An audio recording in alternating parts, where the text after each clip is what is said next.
So, hello beauties, welcome to my channel Jan. আৰু আজি মই আপোনালোকৰ বাবে এটা নতুন ৰেমেডি লৈ আহিছো হেয়াৰ ফলৰ বাবে।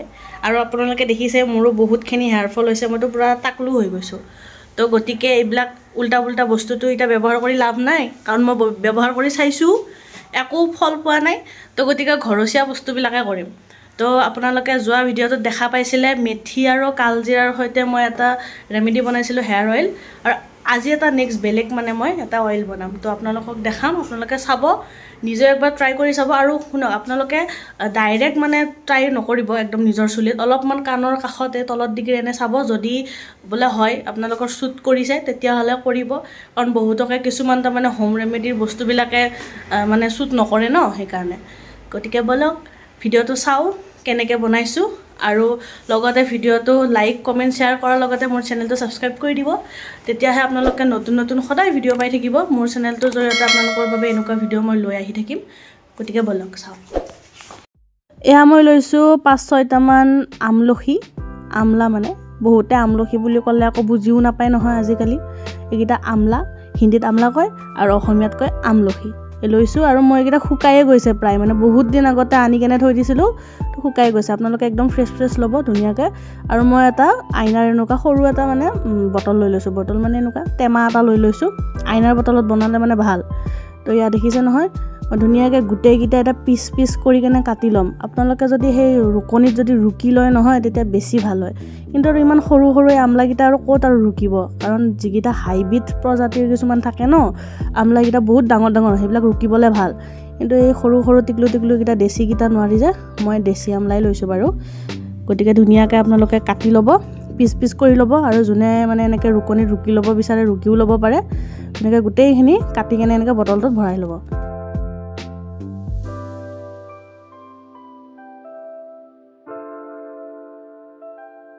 আৰু এতিয়া মোৰ পিচ কৰি কেনে হৈ গ'ল, আপোনালোকে দেখা পাইছেই, দেখিছেনে কিমান সৰু সৰু টিকলু পিচ কৰি লৈছোঁ। আৰু ৰুকি ল'লে বেছি ভাল আছিল, বাট এনিৱে মই ধুনীয়াকৈ সৰুকৈ কাটি লৈছোঁ, দেখা পাইছে আপোনালোকে। এতিয়া মই ইয়াতে ব্যৱহাৰ কৰিম খাটি সৰিয়হৰ তেল। এইটো কিন্তু আপোনালোকে হেৰি বুলি নাভাবিব আকৌ, ঔষধ বুলি ভাবিব পাৰে, কিন্তু ঔষধৰ বটলত মানে মোক মামীয়ে ভৰাই দিছিলে। মামীহঁতৰ মানে নিজৰ এনেকুৱা খেতি আছে ন বেহাৰৰ মানে, তো তাৰে খাটি সৰিয়হৰ তেল দিছিলে। তো এইটোৱে মই ব্যৱহাৰ কৰিম। মানে খাটি সৰিয়হৰ তেল আমাৰ হেয়াৰৰ কাৰণে ভাল, বিশেষকৈ আমি যিহেতুকে নৰ্থ ইষ্টত থাকোঁ ন, নৰ্থ ইষ্টৰ ফালে, সেইকাৰণে মানে ভাল বুলি কয় আৰু। মানে নাৰিকলৰ তেলতকৈ সৰিয়হৰ তেল মানে বেছি বোলে বেনিফিট। তো এইকাৰণে ময়ো লৈছোঁ ধুনীয়াকৈ। কিন্তু আপোনালোকে কিনা সৰিয়হৰ তেল এইবিলাক ব্যৱহাৰ নকৰিব, তাতে কিবাকিবি বহুত কেমিকেল মিক্স কৰে, হয়তো আপোনালোকৰ এক্সট্ৰা হেয়াৰ ফলহে হ'ব পাৰে। তো যদি গাঁৱৰ তেনেকুৱা আপোনালোকে পায় পুৰা খাটি পুৰা পিয়'ৰ, তেতিয়াহ'লে সেনেকুৱা সৰিয়হৰ তেল আপোনালোকে ইউজ কৰিব পাৰে। মই এতিয়া ধুনীয়াকৈ সাফৰটো মাৰি ল'ম, লৈ কেনে প্ৰায় 3-4 দিনমান মই এনেকৈয়ে ৰ'দত মানে অলপমান মানে দি থৈ দিম। সদায় এনেকৈ 3-4 দিন ৰ'দত আপোনালোকেও দি থৈ দিব, তেতিয়াহে আমলাত যিখিনি থকা মানে আমলখিত যিখিনি আপোনালোকৰ গুণ আছে সেইখিনি গোটেইখিনি এই তেলটোত মানে আহি যাব। তো এনেকৈ ধুনীয়াকৈ দি থৈ দিব 3-4 দিনমান, আৰু 3-4 দিনমান পিছত মই লগাই কেনে দেখাই আছোঁ। চ' ফাইনেলি আজি মোৰ হেয়াৰ অইলিং ডে। আজি ছেটাৰডে হয়। মই যদি হেয়াৰ অইলিং কৰিব লগা হয় তেতিয়াহ'লে মই ছেটাৰডে টু ছানডে কৰোঁ। আৰু ফাৰ্ষ্ট অফ অল মই এতিয়া ধুনীয়াকৈ চুলিখিনি চুচি ল'ম, যাতে কোনো ধৰণৰ জোঁট নাথাকে চুলিখিনিত। আপোনালোকেও ঠিক এনেদৰে চুলিখিনি চুচি ল'ব। আৰু এতিয়া মই যে বনাই থৈ দিছিলোঁ অইলখিনি, আজি 3-4 দিন যে ৰ'দত দিছিলোঁ আমলা অইলখিনি, এইখিনি মই এতিয়া লগাম। আৰু দেখা পাইছেনে কনচিষ্টেঞ্চি কেনেকুৱা হৈ গৈছে, একদম পূৰা মানে ঠিক হৈ গৈছে, একদম আঠা যিটো তাৰমানে সেই টাইপৰ হৈ গৈছে। আগতে কিন্তু অইলখিনি পাতল আছিল, বাট এতিয়া ডাঠ হৈ গৈছে মানে। আৰু ধুনীয়াকৈ লগাই লৈছোঁ, আপোনালোকেও ঠিক এনেদৰেই লগাই ল'ব। হয়তো আপোনালোকে অলপমান হাতৰ তলিত লৈ কিনে ধুনীয়াকৈও লগাব পাৰে। কৰিয়ে গ'ল মোৰ। আপোনালোকে যেনেকুৱা ইচ্ছা তেনেকৈ লগাব পাৰে, বাট মই মানে হাতেৰে এনেকৈ লগাই কেনে ভাল পাওঁ অইলিং কৰি। আৰু কিছুমানে হয়তো ডাইৰেক্ট কটন লৈ কেনেও লগায়, বাট হাতেৰে কৰাটো বেছি ভাল।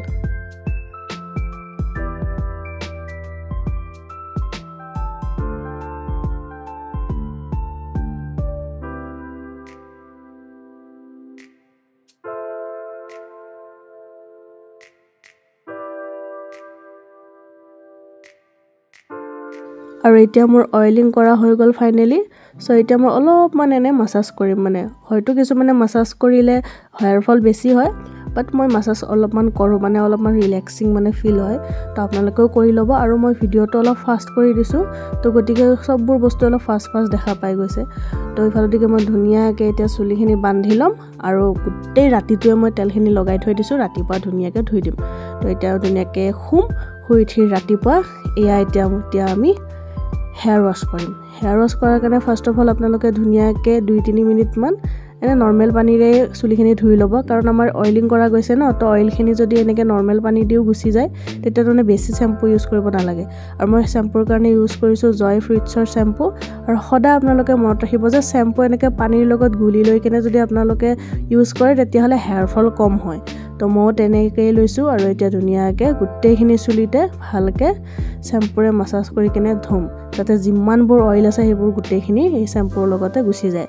আৰু শ্যাম্পু কৰোঁতেও আপোনালোকে অলপমান এনেকৈ মাছাজ টেকনিকবোৰ ইউজ কৰিব পাৰে কিন্তু এনেকৈ মাছাজ টেকনিকবোৰ ইউজ কৰিলে মানে অলপ হেয়াৰ ফল হোৱাৰ চান্স থাকে তো সেইকাৰণে নকৰিলেও হ'ব 5-6 মিনিটমান ধুনীয়াকৈ শ্যাম্পু কৰাৰ পিছত এয়া আমাৰ অইলখিনি গোটেইখিনি গুচি গ'ল আৰু এতিয়া মই ধুনীয়াকৈ এখন গামোচা লৈছোঁ আৰু গামোচাৰে চুলিখিনি ভালদৰে মুচি কিনে শুকুৱাই ল'ম আপোনালোকে কিন্তু হেয়াৰ ড্ৰায়াৰ ইউজ নকৰিব যদি হেয়াৰ ড্ৰায়াৰ ইউজ কৰে তেতিয়াহ'লে এইবিলাক চুলি সৰা সমস্যা অলপ বেছিহে হয় তো নৰ্মেলিয়ে তাৰমানে চুলিখিনি শুকুৱাবলৈ চেষ্টা কৰিব মই 70 to 80% চুলিখিনি শুকাই লৈছোঁ দেন তাৰপিছত মই এতিয়া হেয়াৰ চিৰাম ব্যৱহাৰ কৰিম আৰু হেয়াৰ চিৰামৰ বাবে মই লৈছোঁ ষ্ট্ৰিক হেয়াৰ চিৰাম আপোনালোকে নিজৰ ইচ্ছা অনুযায়ী যিকোনো হেয়াৰ চিৰাম ল'ব পাৰে মই হেয়াৰ চিৰামটো 2-3 টোপমান লৈছোঁ আপোনালোকৰ যিমানখিনি চুলিৰ লেন্থ যিমানখিনি দীঘল চুলি থাকে বা চুটি চুলি থাকে সেই অনুযায়ী আপোনালোকে ইউজ কৰিব পাৰে আৰু হেয়াৰ চিৰাম আপোনালোকে মেবি ইউজ কৰিবয়ে কাৰণ কিয় জানেনে বহুতে ভাবে কি হেয়াৰ চিৰাম ইউজ নকৰিলেও হয় এইবোৰটো কেমিকেলহে হয়